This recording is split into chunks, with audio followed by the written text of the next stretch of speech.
Hey, it's Tom here and welcome back to the channel. In this video, I'm going to talk about selling stocks. Now, selling is a decision process that I find much more difficult than buying, and I think that's a fairly common experience with a lot of stock market investors. Generally, we're buying stocks because we think they're undervalued, we think the downside is limited and the upside potential looks pretty good, but selling can be much more complicated. There's a lot more factors at play when it comes to making that decision. It could be that the price of an investment that you bought has shot up, which of course is a great problem to have when you're now having to decide whether you should sell it or hold it.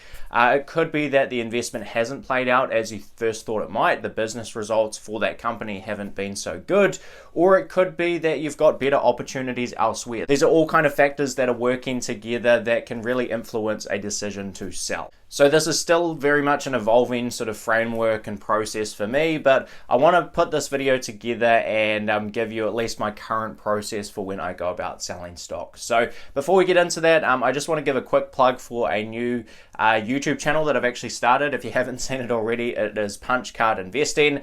That is a collaboration that I am doing with 4 other YouTubers, and that channel is basically us doing weekly live streams on all things value investing. So we had the first live stream just yesterday as I'm filming this video, and in that live stream we basically all talk through our best investment ideas currently. So if you're interested in going and watching us all pitch a stock, I will leave the link to Punch Card Investing down in the description below. But for now, let's get straight into the topic of when I go about selling an investment.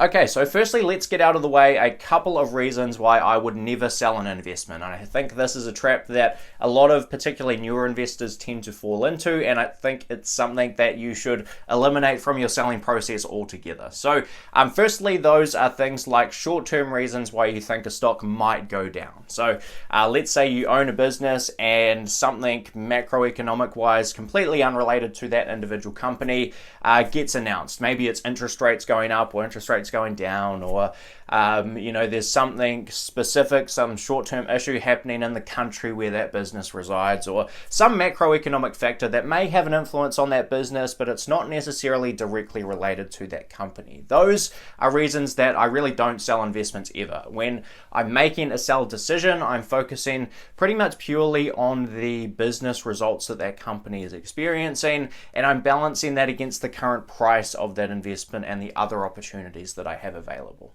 I think too many people are quick to sell an investment simply because it's gone down and hasn't performed that well in terms of the stock price maybe in recent times, and I think a lot of people are too quick to sell simply because they see some news article that kind of speaks negatively about a stock that they may own. So if you can remove those bad habits from your selling process, I think you're probably going to be much better off as a long-term stock market investor.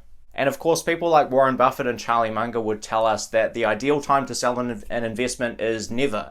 Take Charlie Munger's investment in Costco, for example, which he bought around the year 2000. He's been able to just sit on his backside and let that business exponentially grow his wealth. Same can be said for long-term Berkshire Hathaway shareholders. Same can be said for long-term index investors in an S&P 500. And there are countless examples of businesses that you could have just owned for a long period of time and done really well. So ideally, we want to be buying into businesses that we can just hold forever, and we really don't ever have to make this sell decision. But of course, there are going to be times where even the best investors trying to buy the best companies have to make a tough decision to sell a particular business. So the simplest way for me personally to explain my selling process is to kind of break my portfolio down into 2 types of businesses. So in an ideal world, I would have a portfolio filled with these long-term growing, compounding businesses, the Costcos, the Amazons, the Apples, the Berkshire Hathaways, these businesses that tend to grow in a compounded fashion over a long period of time and that I never have to sell. And I have 1 or 2 of those in my portfolio, but they are really not easy businesses to find at attractive prices. So that tends to lead me towards also investing in businesses that are perhaps slightly lower quality, but are really cheap and I think can still provide good returns. And I basically have different philosophies on when I will sell each of those types of businesses. So the first really easy one to get out of the way is if I buy one of these lower quality businesses, which I think is a 50-cent dollar, a business that's worth X and I'm buying it for half of X or less, basically anytime that business appreciates back up to intrinsic value, it's a no-brainer kind of automatic decision for me to sell that company. So that's the first part of my selling process. Really straightforward. If it's not a Costco or an Amazon or a Berkshire Hathaway or some business that is going to continue to compound over a long period of time, if it's a business that I've bought for 50 cents and it's gone back to 90 cents or 100 cents on the dollar, it's an instant sell from my personal portfolio. But then, of course, we get to the hard part. So what happens if we do own one of these great businesses that we were still able to buy at an attractive price, but it's either gone up a lot, which certainly a lot of people have experienced in the past year. The stock market has performed really well. And if you'd bought a basket of stocks, in the early stages of the pandemic and the crash in March 2020, you've probably done quite well with a lot of those businesses. And the thought of selling them may be running through your head. So this is basically my framework for selling those higher quality businesses. Now, the idea here basically is if it remains undervalued, I will continue to hold it, and that will continue to be the case, assuming that nothing sort of is damaged in terms of my thesis for that business. If the company is performing well, I think it's still undervalued, and I've bought it at a good price, and it remains undervalued, I'm not touching that position. I'm someone that wants to own a basket of exactly those situations of good businesses that are available at attractive prices. So if I've got that in my portfolio, there is absolutely no reason for me to change that. But eventually, if you're correct on your analysis and you've bought these great businesses at undervalued prices, eventually the market is going to agree with you and you're going to have some of these businesses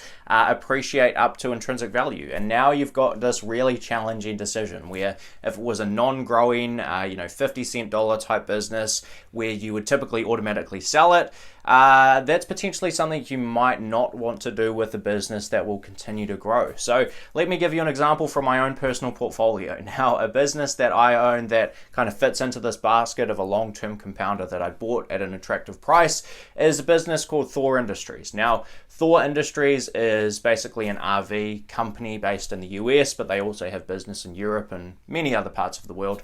They are basically the market leader in a duopoly, largely sort of business. And I bought that business a couple of years ago for about $63 per share. Now, I felt that that was about half of intrinsic value at the time, and those same shares today trade at about $140. So I've got roughly a double or so on that investment, and I think it's probably trading in and around intrinsic value right now. So this leaves me with a really tricky decision. Do I continue to hold on to Thor Industries, or do I sell it and put that money into another investment? And I think the best way to think through some of these situations is basically looking at what would happen if you were to sell that investment. If I were to sell Thor Industries, what would I do with the cash? And the answer to that question for me right now is I would sell Thor Industries, I would receive some cash and make a profit on that investment, and that money would continue to sit in cash because I really don't have anywhere else to put that money right now. I don't have a lot of other great investment ideas in front of me right now, and I'm really struggling to already put some of the existing cash that I'm earning and continually saving from my day job into new investments. So with my current situation, there's really no advantage to me selling Thor Industries.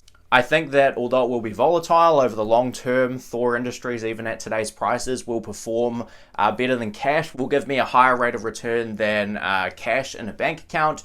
And if new investment opportunities come up, I already have cash to put into those investments. So really, as I see it right now, there is no reason for me to sell out of that position. So we've run through basically two of the three situations that I generally see investors get themselves into. Firstly, we've talked through buying a poorer quality business that appreciates to intrinsic value. At that stage, for me, it's basically an automatic sell.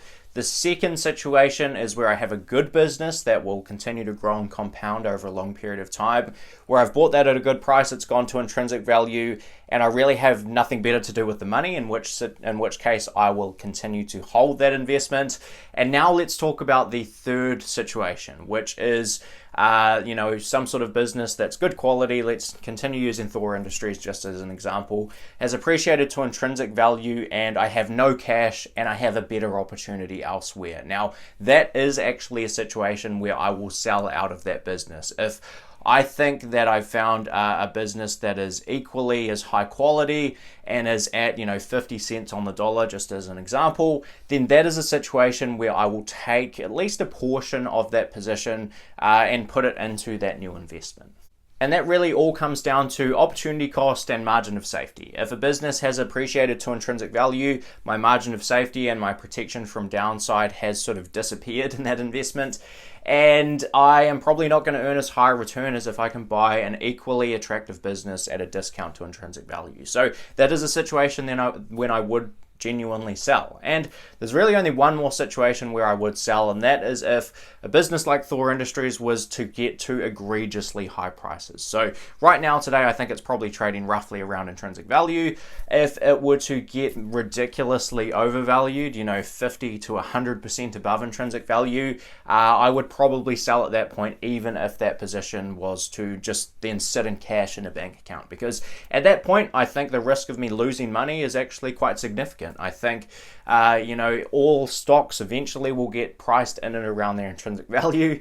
And if I'm holding on to something that is trading at double what I think it's really worth, then suddenly the future returns for holding on to that position look really, really poor. So that is my framework in terms of potentially selling investments. It's certainly a much tougher decision than buying. Buying for me is fairly straightforward. I have a few criteria, and if they all line up, I tend to put money into that investment, but selling gets much more complicated. So just to give you a quick summary of the way I basically approach it is, if I buy into a 50-cent dollar that is not a long-term compounder, it's a lower quality business that I buy at 50 cents and it goes back up to $1 and it's probably not going to do much more after that, basically I sell it automatically. That's sort of the first investment that I will sell. The second situation is if I have a good quality business, and if that goes up to 100 cents on the dollar and I have nothing better to do with the cash, I will tend to hold on to that investment.